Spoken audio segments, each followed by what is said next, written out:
welcome to Supper with Stella. Today we're going to be making a Ratatouille gumbo. So what I'm doing today, it's really a mashup between a traditional Ratatouille and a traditional gumbo. Both are dishes that are comprised of late summer garden vegetables. They both use a lot of tomato, a lot of pepper.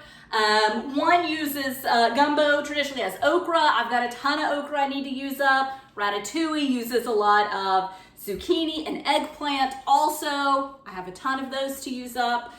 So we're just gonna kind of find a way to get a lot of late summer vegetables in my garden on the table. So I have got a 1/4 cup of butter melting over medium heat. To that, I'm gonna add a 1/4 cup of flour. And so this is the gumbo side of things, just making a roux, which we have made before, equal parts fat, usually butter, and flour. And then normally when we make a roux, or when I make a roux, I cook the roux till it is, I might need to get a whisk for this, till it's like blonde in color, and then I'll make a bechamel by adding milk or sometimes milk and stock to it. But with gumbo, you don't want blonde. You definitely want a darker brown color. I don't make roux, or I don't make gumbo that often. So I didn't grow up making a lot of roux. So mine might be on the wimpier side of things, being more of a medium brown. But I'm gonna bring the camera in so you can kind of see what I'm doing a little more closely. And actually, I said I needed a whisk, but most of my lumps have already gone away. I'll just kind of press on some of them. I'm gonna turn the heat up a little. I know people that make gumbo all the time can do this pretty quickly. I will definitely burn this if I try, like if I turn the heat up too high, I will definitely burn this. So I'm gonna have to do it fairly slow. But what this is doing is it's gonna provide like a really good thickness to our sauce. Both gumbo and ratatouille are traditionally like a soup that is served over a starch. So with gumbo, generally gumbo is served over rice. I have made gumbo and put it over grits because I love grits, but usually it's gonna be served over rice. Ratatouille is often served over rice, couscous, polenta. I will be serving this over grits. And ratatouille you see a lot as a side dish that's just not served over anything. All right, so I am just gonna let this cook until it gets a good bit darker than this. But again, like I said, I don't do this often, so I am just gonna let it happen really slowly over a low temperature rather than applying a ton of heat and accidentally burning it. So.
So my roux is at a medium brown. I could keep going with this. It's definitely thickening up. It's nice, as you saw, nice and smooth. It's deepened in color. It is continuing to thick up as it stays on the heat. And that's just it. It's thickening as the gluten forms from stirring it around, but also as any liquids in the butter evaporate. So it will continue to thicken. I am gonna call it, as I said before, I am not Cajun or Creole. I did not grow up making a lot of roux. I pretty much just make it as the beginning step of a sauce. which it is here as well, but I don't want to burn it, okay? So I have cooked it for about 15 minutes over low heat. As I said, I would rather do it over low heat and just take my time with it and let it develop slowly, then accidentally burn it. It's not like I've done anything difficult, but it has been a little bit time consuming. So yes, it could go darker. I am happy with it here though. So I'm gonna go ahead and add my onion, which I'd already chopped up. It's just one onion. And the roux will continue to cook as I am getting started with my vegetables. Okay, so just get the onion fully coated and everything and let it start cooking down. And then I'm just gonna start chopping up the rest of my vegetables. So the next thing I wanna add is celery. And this is the equivalent of about 3 stalks. This is my homegrown celery, so I'm very, very proud of it. Move these zucchini. So actually all of this, with the exception of this onion, all of this came out of my garden. So I am just very pleased with everything. And both gumbo and ratatouille are really meant to be they're both rustic dishes. You know, ratatouille, a lot like coq au vin, it's French, it's got a funny name, so you find it in fancy restaurants, but it's really not fancy. It is a very rustic dish. Don't worry about getting your chops super perfect. Spend all that time making the roux. The rest of it from here on out is going to be pretty quick. We're really just chopping vegetables. And you know, as I said, this one is going to be vegetarian, but you could easily throw something in, a meat in. If you wanted, you could shred up a rotisserie chicken into it. You could sear like chicken thighs and then use that fat with some butter to make the roux. You know, set them aside, throw them back in later. If I were gonna add anything to this, I would throw shrimp in at the end though. Turn this up just a little.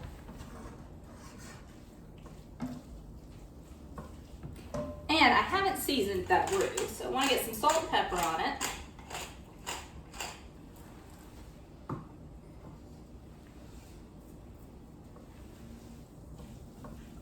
And as I said, I'm going to serve this over grits. I have showed you grits before. Grits are kind of time consuming, but they're easy. Time consuming only in that you need to whisk them every now and then. Not that they really take a long time to put together, but they are, I always use stone ground grits. So it'll be 1 cup of dry grits to 4 cups of liquid. Usually I do 2 cups chicken stock and 2 cups milk, and I'm sure that's how I'll do them whenever I make them this time, which of course I'm eating this later tonight, so I'll be making them later. Just bring your liquids to a boil, add your grits, whisk them in, make sure to, I always salt and pepper at that point, and then every once in a while, they take 30-45 minutes to cook. A good stone ground grit does, because I do not bother with the quick cooking. They're just, the quality is just not as good. And then you can add some cheese to them at the end if you want. You can add any kind of herbs or spices that you would like. Because they'll be served underneath this ratatouille, I won't add too much to them. But yeah, grits are just such a wonderful staple in my kitchen. I really love having them. I'm gonna get started with peppers. Again, these are all out of my garden. Didn't buy them at the farmer's market or anything. Therefore, some of them have some blemishes that I will just be cutting out. That's okay. And this one got put into it got picked early. I don't do a lot of green bell peppers. It just kind of, I accidentally picked it. I broke its branch. It was the only one that was on the branch. So it got picked early, which is fine. It's perfect for this. But then it got shoved in the back of the fridge, so it got a little bit frozen.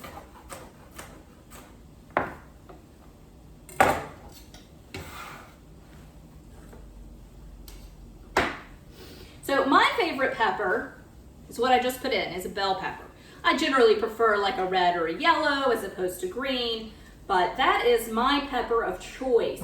However, bell peppers really, in my experience, don't really become available until, honestly, like very, very late summer or early fall. Peppers of that size take a long time to develop, and then if you're waiting for them to turn, like they all turn green at first. Like this is a poblano and an Anaheim, and the green bell I just put in, are all unripe peppers. They all will turn more of a reddish or yellowish or whatever they're meant to be color. So, I mean, I have a lot of bell peppers, but they're only like this big and they're green. So I'm waiting for them to continue growing and then turn the color they're supposed to. I've got some that should be a coral color, some should be yellow, some should be red. But they're generally not ready till much later in the summer. Or, I mean, honestly, it's generally early fall before I really get my larger peppers. But right now, I am overflowing with Anaheims. I have so many Anaheims. I have a ton of shishitos and sugar rush peaches and cherry peppers, jalapenos, all the cayennes, all the hot peppers are coming in. Which hot peppers are fun to grow because they all different colors and shapes and they look so cool, and the plants just get covered in them because they're smaller. Whereas a bell pepper, I mean, it's larger, so it takes the plant a lot longer to grow it. So all that said, I will be using a poblano and an Anaheim. Both are, on spicy. They're not just sweet. Like a bell pepper is just sweet. Poblano's got a little bit of a kick. I like it in chili a lot. It's what chili rellenos are made from. And then an Anaheim is even a little bit hotter than that, but I'm only going to use one. And it's not too bad. It's much milder than a jalapeno. And then I've got pimentos, which these are on the smaller size for a pimento. Most of my pimentos are about twice this size, but I just had one branch on a plant that they all turned red when they were still pretty small. So I'm going to use those, and pimentos are sweeter than, I mean, they're on the sweet side. There's no spice to them. So I really like pimentos a lot. And the variety I'm growing anyway are very like thick walled. So they're really nice and fleshy, like a bell. So I am just gonna chop up all these peppers and then we will move on to the next vegetable.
Okay, so stirring everything up, my roux feels really nice and sticky. The vegetables are fully coated in it.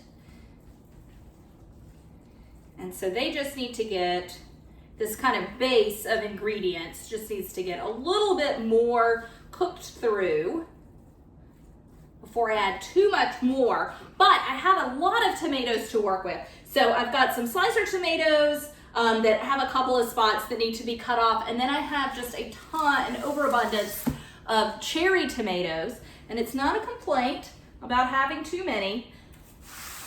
You cannot really complain about having too much in your garden. It just feels a little overwhelming sometimes. Or there's parts of this season, I should say, parts of each season where you just feel like a large harvest comes in couple of weeks of it and you just feel kind of overwhelmed by everything. Not that that is not, it's not, I'm not complaining. It's not a bad thing. But I'm gonna go ahead and just start chopping my tomatoes, and then we'll work on eggplant and zucchini. I'm actually gonna work on eggplant and zucchini first. So I'm gonna start chopping up eggplant and zucchini to go in here. Then I will start on tomatoes, and all of that will cook for quite some time. I will probably, I'll stick this on my stove and cook it for maybe 2 hours just on a very low simmer. It'll let some of the juices from the tomatoes evaporate out. We do want this to be juicy, but maybe not quite that juicy. I will go ahead and chop my okra, but I'm gonna add it about 30 minutes before it's done. Now, I really like okra. It's got a slimy consistency on the interior, which a lot of people don't like. If you fry it, you get less of that interior, which is probably one reason okra is very popular fried. In this application, it is going to definitely have a kind of slimy interior. That doesn't bother me. I like it. That's just a part of okra. So I add it at the end, like I said, about 30 minutes before I'm gonna eat this. So probably when I start my grits, I'll probably start my okra, or I'll add my okra. If I were to add it now, which you can totally add it now with everything else, it will be a little bit less slimy, so you'll get rid of some of that. But the shape, I'm gonna cut it to rounds, and the little rounds they don't hold up quite as well. The entire bit of okra will start breaking down, and that might be what you want. So if you wanna go ahead and add it with your eggplant, your zucchini and tomato, by all means, go ahead. I don't mind the kind of mucilaginous interior of it. That's part of what makes it okra. So just kind of a heads up on that. And just another thing I wanted to say, so I know I say this a lot, but this is more method than recipe. I am just using what is in my garden. So if you want to make this and you don't have eggplant, or you don't have garden tomatoes, and you don't want to buy fresh ones, you can use canned tomatoes. You can leave the eggplant out. You don't have to have the okra. As long as you have some of the components in here, then you're good to go, all right? I know I called it Gumbo Ratatouille or Ratatouille Gumbo, and it's a mashup of the two. It is, all that's true, but don't think that you have to have every single ingredient here. And I haven't even written a recipe yet, so when I post the recipe, it's gonna be approximations. If you have or want way more eggplant or okra or zucchini than is in the recipe I post, then put it in there. If you're like, well, that's too much tomato, then don't use as much tomato, right? I'm just using what I have on hand, which is how recipes such as gumbo, such as ratatouille were created, right? It was just a way to use what you had on hand. You didn't worry about having a specific amount of gumbo or okra and a specific amount of tomato or a specific amount of eggplant.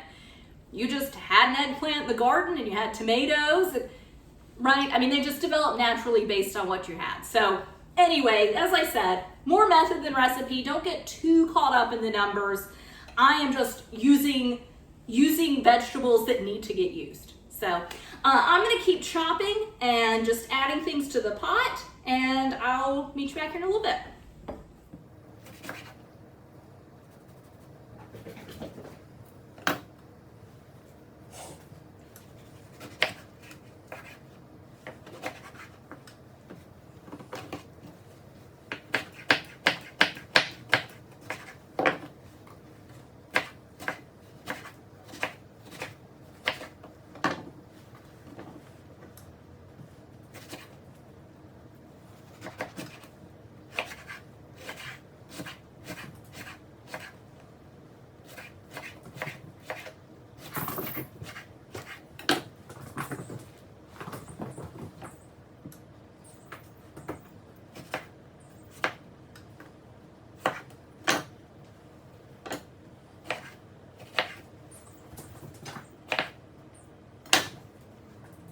So before I forget, I'm gonna add a little seasoning to this, and I may add some herbs from the garden later, but this is called Charleston Harbor by a company called Red Clay, and it is kind of like a spicy Old Bay.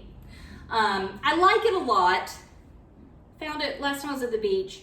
And it does have a kick, so I'm just gonna add about half a teaspoon of it. And then I'll probably taste it later and maybe add some more. I am kind of a wimp and I've already got a poblano and an Anaheim in here. So, you know, we'll just see. But I will add a little more salt and pepper, not a ton more pepper with that.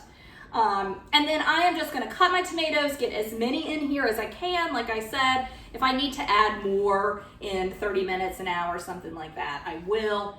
And then this will cook for, I think I said earlier, 2 hours, maybe more. It's basically, I'm gonna cook things till they're the consistency that I want them to be. I know that is such a vague thing to say, but it really is true. I mean, if you want more of a crunch and a bite to your eggplant and zucchini, you're not gonna cook this as long. If you want them to be just really broken down and a part of, you know, like really broken down into the dish, you're gonna cook them longer. I mean, it's a very simple recipe. As I said, I don't want my okra broken down a ton, so I'm gonna add it at the end. You want your okra broken down more than I do, add it at this stage, okay? So it is over, I'm gonna turn it up just a little bit. It is over medium heat now. It was medium low. And I'm just gonna keep chopping.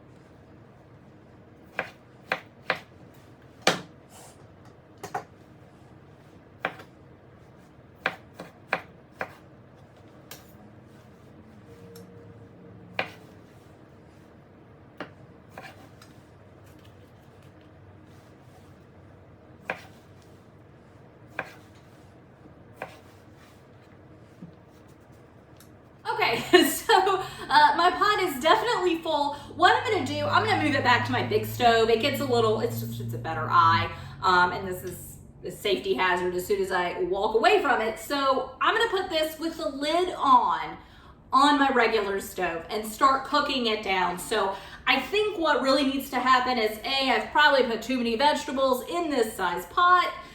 So we will be eating leftovers for days. But what really needs to happen is these tomatoes need to start breaking down so that I get some liquid throughout the dish. But with them being on top and on this little eye, it's just never gonna happen. Once they get broken down, I really do think I'm gonna be able to get the rest of these tomatoes in there, but we will see. And if I need to put it in a bigger pot, I will, although I really don't want to do that. But that is really it for now. I will just continue chopping tomatoes and I'll get my okra chopped up and I will bring you back when it's time to add the okra. All right, so I'm just gonna go ahead and get my okra sliced up. I was able to fit all the tomatoes into the pot on the stove, yay. I am just gonna get this okra sliced up so that, like I said, about 30 minutes before I'm ready to eat. So whenever I make my grits tonight, I can go ahead and throw that in.